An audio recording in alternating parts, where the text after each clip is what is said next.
Bonjour à vous, Jean-Luc Jansac, administrateur du Royan Basket Club de Beauté.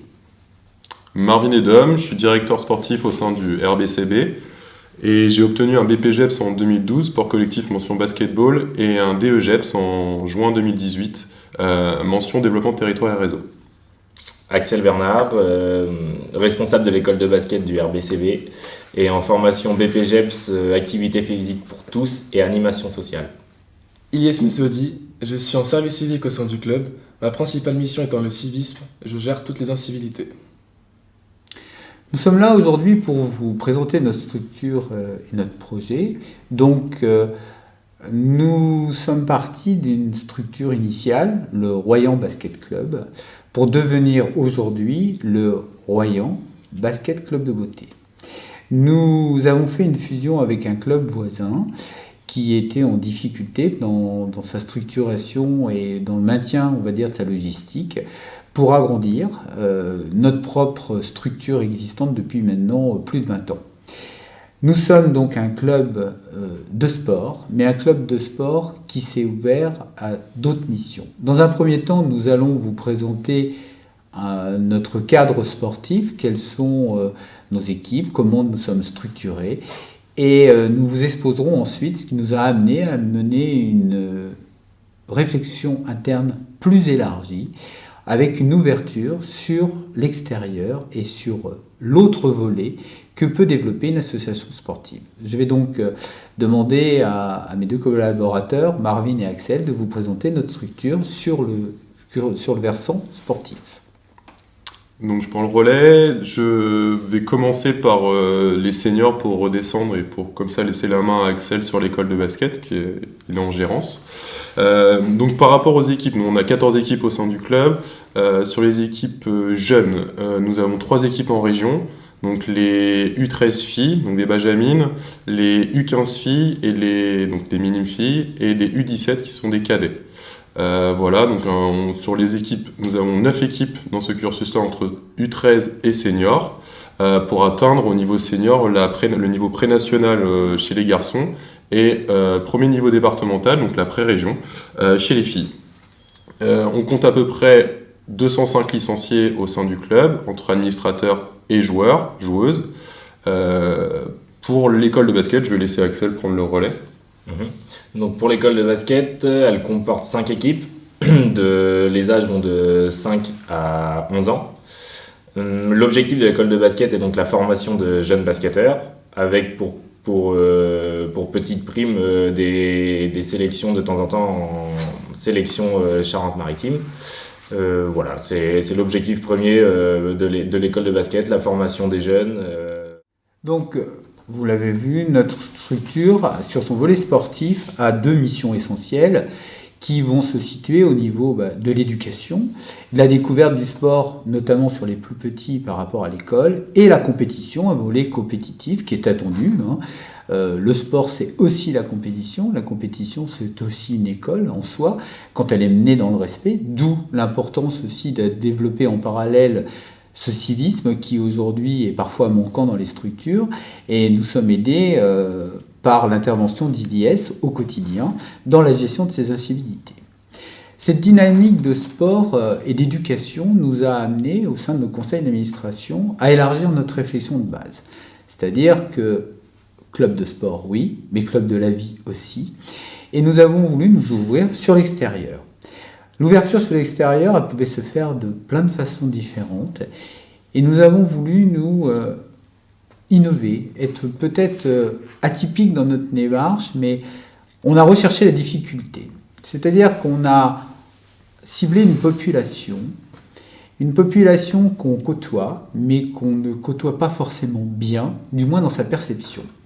Donc depuis 2016, le club a mené une action envers la découverte et l'approche différente du handicap mental. Nous avons pu travailler avec des structures, puisque dans notre territoire, nous avons pas mal de structures qui hébergent des jeunes, voire des adultes atteints de cet handicap. Nous avons donc travaillé avec ces institutions depuis 2016.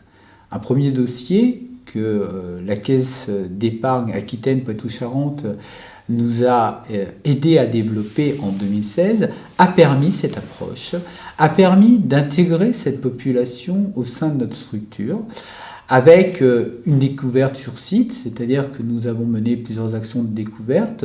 Je peux laisser Marvin et Axel parler un peu de cette approche qui a été, on va dire, initiée par des rencontres que nous avons faites avec Brumenard. Donc si Marvin veut Oui, bien expliquer sûr. un peu l'émission. Donc ça a commencé très simplement, comme l'a dit Jean-Luc, pour briser cette glace qui peut, chez les enfants, l'handicap moteur, comme on peut l'appeler, est plus facile à aborder que l'handicap mental, qui peut faire peur. Et grâce à ces structures-là, on a pu initier et rapprocher ces deux publics grâce à des actions ludiques. Donc ça partait déjà d'être chez eux, enfin sur leur lieu de vie, sur des cours d'orientation, sur aussi tout ce qui est jeux collectifs divers et variés.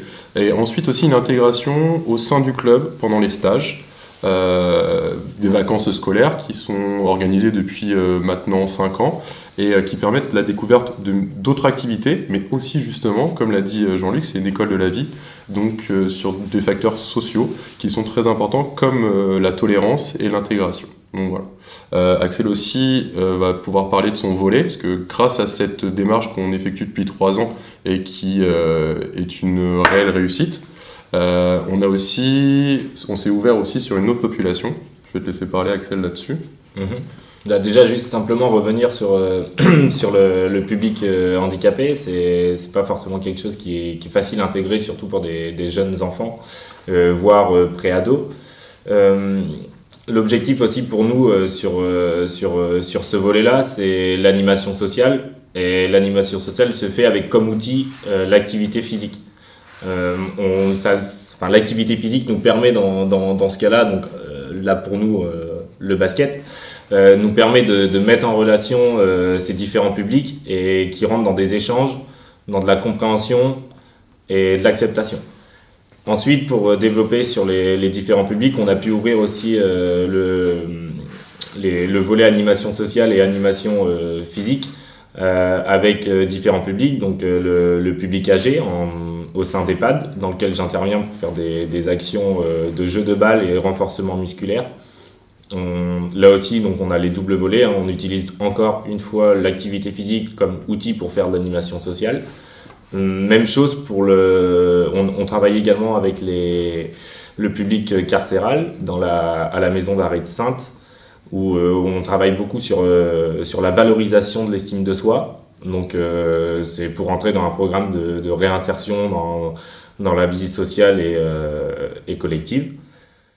Nous travaillons également avec le centre social de Royan, donc avec un public jeune qui peut parfois être en difficulté, c'est parce que le centre social fait partie des quartiers prioritaires de la ville.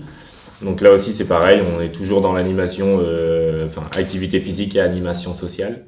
On a aussi des actions qui sont pas menées à l'extérieur, mais aussi au sein du club même.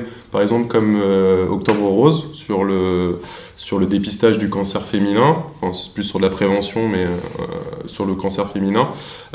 Et aussi sur des actions de prévention sanitaire, comme ce qu'on peut appeler sur l'alimentaire, etc., avec les enfants qui sont au sein du club, avec les jeunes licenciés.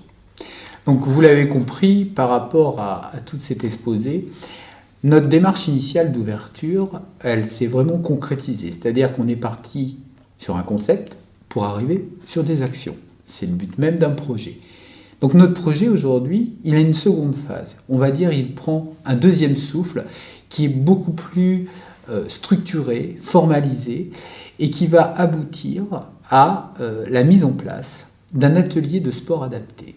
Et cet atelier de sport adapté, il ne vient pas non plus là par hasard. Nous sommes rentrés dans une démarche de labellisation. Donc ce projet initié en 2016, aujourd'hui, il prend toute sa force, puisque le club va être labellisé comme étant, avec le label Sport Handicap.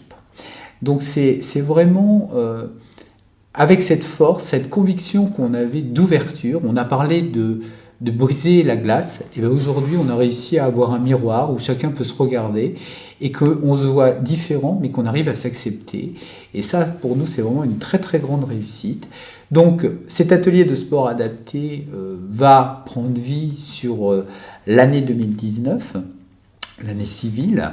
Nous avons maintenant cet objectif de l'élargir à d'autres partenaires puisque d'autres structures sont aujourd'hui approchés et sont intéressés. On a parlé du civisme à travers l'émission KVIS, et bien, on va parler aussi de civisme social élargi et je pense que notre club, au départ association sportive, a aujourd'hui sa place dans le tissu associatif social et que le sport, ça sert aussi à ça et que nous allons, je l'espère, encore pouvoir continuer ce cheminement grâce à vous. Merci.